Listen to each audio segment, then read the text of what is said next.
19, The Return of Rhyme and Reason. Sailing past 3 of the tallest peaks and just over the outstretched arms of the grasping demons, they reached the ground and landed with a sudden jolt.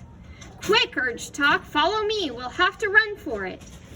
With the princesses still on his back, he galloped down the rocky trail, and not a moment too soon, for pounding down the mountainside in a cloud of clinging dust and a chorus of chilling shrieks came all the loathsome creatures who choose to live in ignorance.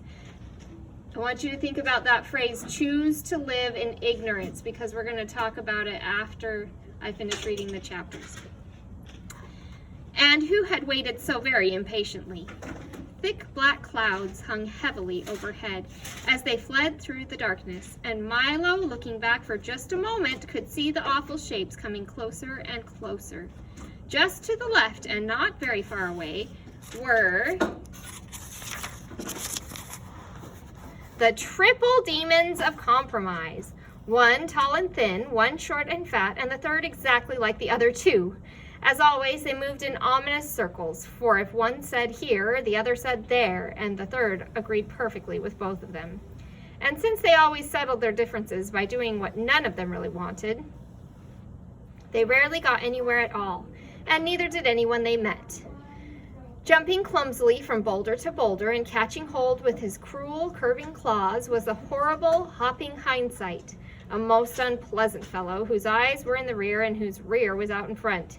He invariably leapt before he looked, and never cared where he was going as long as he knew why he shouldn't have gone to where he'd been. And most terrifying of all, directly behind, inching along like giant, soft-shelled snails with blazing eyes and wet, anxious mouths, came the Gorgons of hate and malice, leaving a trail of slime behind them and moving much more quickly than you'd think. "Faster," shouted Tock, "they're closing in." Down from the heights they raced, the humbug with one hand on his hat and the other flailing desperately in the air. Milo running as he had never run before, and the demons just a little bit faster than that. From off on the right, his heavy, bulbous body lurching dangerously on the spindly legs which barely supported him, came the overbearing know-it-all, talking continuously, a dismal demon who was mostly mouth. He was ready at a moment's notice to offer misinformation about any subject. And while he often tumbled heavily, it was never he who was hurt, but rather the unfortunate person on whom he fell. Next to him, but just a little behind, came the gross exaggeration, whose grotesque features and thoroughly unpleasant manners were hideous to see, and whose rows of wicked teeth were made only to mangle the truth. They hunted together, and were bad luck to anyone they caught. Riding along, on the back of anyone who'd carry him, was the threadbare Excuse, a small, pathetic figure whose clothes were worn and tattered and who mumbled the same things again and again in a low but piercing voice. "Well, I've been sick, but the page was torn out. I missed the bus, but no one else did it. Well, I've been sick, but the page was torn out. I missed the bus, but no one else did it." He looked quite harmless and friendly, but once he grabbed on, he almost never let go. Closer and closer they came, bumping and jolting each other, clawing and snorting in their eager fury. Tock staggered along bravely with Rhyme and Reason. Milo's lungs now felt ready to burst as he stumbled down the trail, and the humbug was slowly falling behind. Gradually, the path grew broader and more flat as it reached the bottom of the mountain and turned toward Wisdom. Ahead lay light and safety, but perhaps just a bit too far away. And down came the demons from everywhere, frenzied creatures of darkness lurching wildly. Can you see them?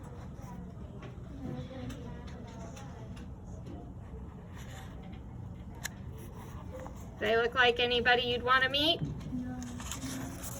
Can I see up close? What are those? Those are the demons. Can I see up close? I'll let you look closer later. Uh-huh.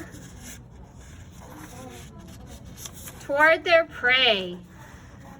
From off in the rear, the terrible Trivium and the wobbly gelatinous giant urged them on with glee, and pounding forward with a rush came the ugly Dilemma. Snorting steam and looking intently for someone to catch on the ends of his long pointed horns, while his hooves bit eagerly at the ground. The exhausted humbug swayed and tottered on his rubbery legs, a look of longing on his anguished face. "I don't think I can," he gasped as a jagged slash of lightning ripped open the sky and the thunder stole his words. Closer and closer the demons loomed as the desperate chase neared its end. Then, gathering themselves for one final leap, they prepared to engulf first the bug, then the boy, and lastly the dog and his 2 passengers. They rose as one and... Does it sound like they're going to catch him? It does. They jumped in the air. They're just about to land on them. And suddenly stopped, as if frozen, in midair, unable to move, staring ahead in terror. I wonder what made those fearsome creatures terrorized, what they're terrified of. Milo slowly raised his weary head, and there in the horizon, for as far as the eye could see, stood the massed armies of wisdom, the sun glistening from their swords and shields, and their bright banners slapping proudly at the breeze. For a moment, everything was silent.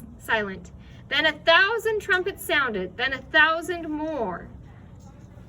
Like an ocean wave, the long line of horsemen advanced, slowly at first, then faster and faster, until with a gallop and a shout, which was music to Milo's ears, they swept forward toward the horrified demons. Did they get support? Did people come to their rescue? All of the armies of wisdom.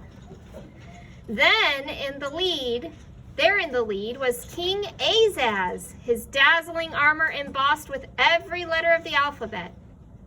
That's the king that loves what? Letters and words, right? And with him, the math magician, brandishing a freshly sharpened staff. Remember what his staff is? It's made out of a pencil, right? And do they usually get along and work together? But does it sound like they are right now? Yeah. From his tiny wagon, the Dr. Discord hurled explosion after explosion to the delight of the soundkeeper, while the busy din collected them almost at once. And in honor of the occasion, Chroma the Great led his orchestra in a stirring display of patriotic colors. Everyone Milo had met during his journey had come to help. The men of the marketplace, the miners of Digitopolis, and all the good people from the valley and the forest. The spelling bee buzzed excitedly overhead, shouting, "Charge! C-H-A-R-G-E! Charge! C-H-A-R-G-E!"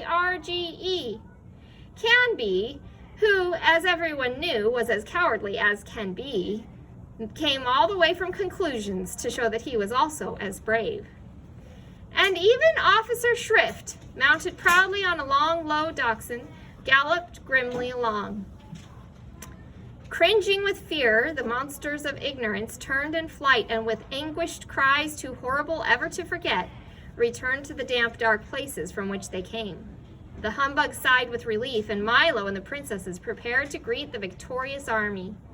"Well done," stated the Duke of Definition, dismounting and grasping Milo's hand warmly. "Fine job," seconded the Minister of Meaning. "Good work," added the Count of Connotation. "Congratulations," proposed the Earl of Essence. "Cheers," recommended the Undersecretary of Understanding. And since that's exactly what everyone felt like doing, that's exactly what everyone did. "It's we who should thank," began Milo when the shouting had subsided. But before he could finish, they had unrolled an enormous scroll, and with a fanfare of trumpets and drums, they stated in order that, henceforth and forthwith, let it be known by all men that rhyme and reason reign once more in wisdom. Did they do it? Did they rescue them? Is that going to fix a lot of problems? The 2 princesses bowed gratefully and warmly kissed their brothers, and they all agreed that a very fine thing had happened. And furthermore, continued the proclamation, the boy named Milo, the dog known as Talk, and the insect hereinafter referred to as the Humbug, and are hereby declared to be heroes of the realm. So Milo is a hero now, isn't he? Because he rescued Rhyme and Reason. Cheer after cheer filled the air, and even the bug seemed a bit embarrassed at having so much attention paid to him. Therefore, concluded the Duke, in honor of their glorious deed, a royal holiday is declared. Let there be parades through every city in the land, and a gala carnival of 3 days' duration, consisting of jousts, games, feasts, and follies. The 5 cabinet members then rolled up the large parchment, and with many bows and flourishes retired.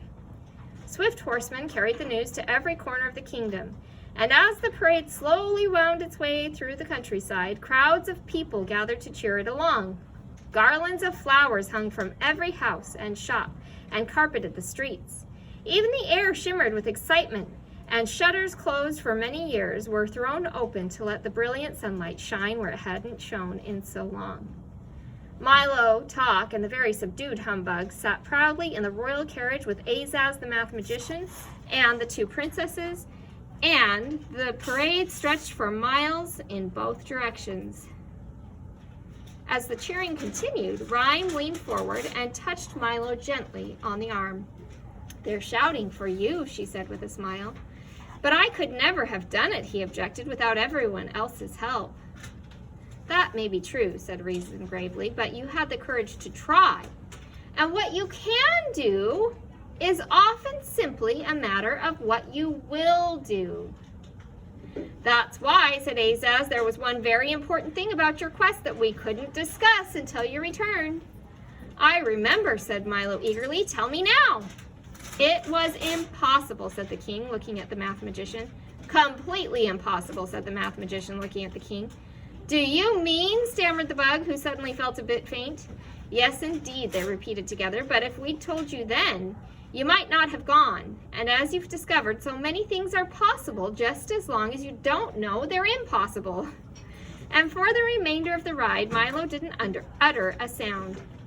Finally, when they'd reached a broad, flat plain midway between Dictionopolis and Digitopolis, somewhat to the right of the Valley of Sound, and a little to the left of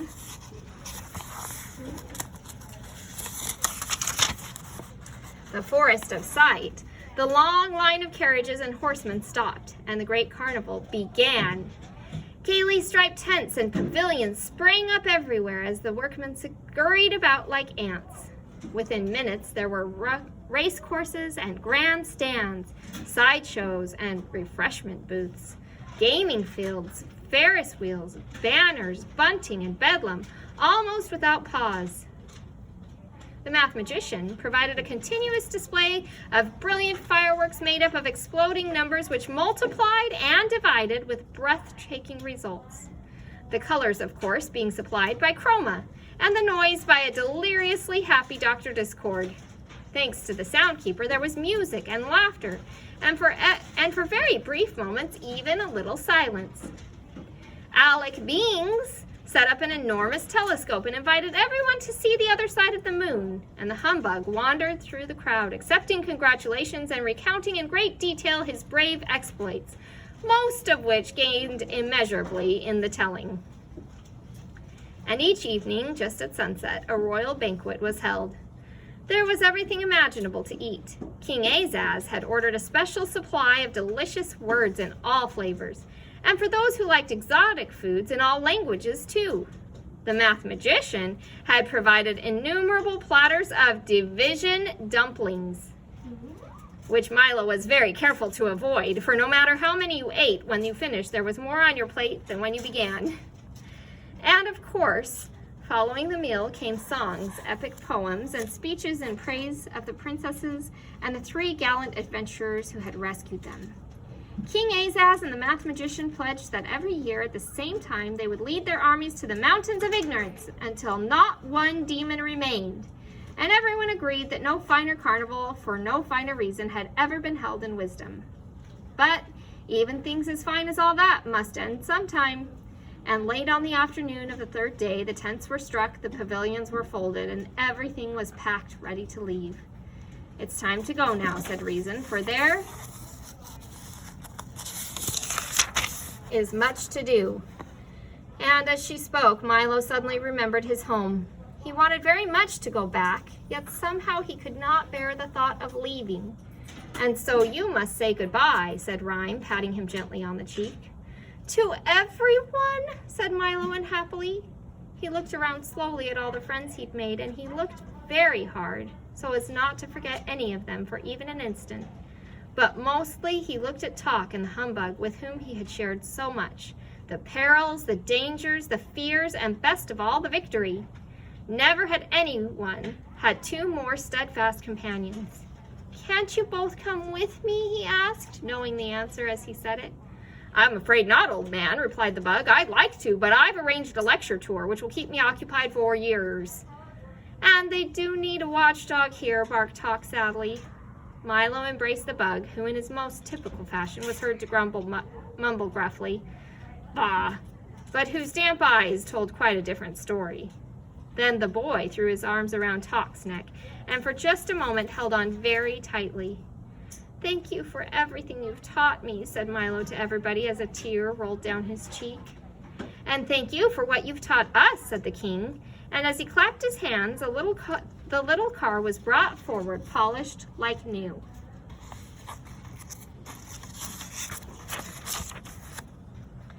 Milo got in, and with one last look started down the road with everyone waving him on. "Goodbye," he shouted. "Goodbye, I'll be back." "Goodbye," shouted Azaz. "Always remember the importance of words." "And numbers," added the math magician forcefully. "Surely you don't think numbers are as important as words," he heard Azaz shout from the distance.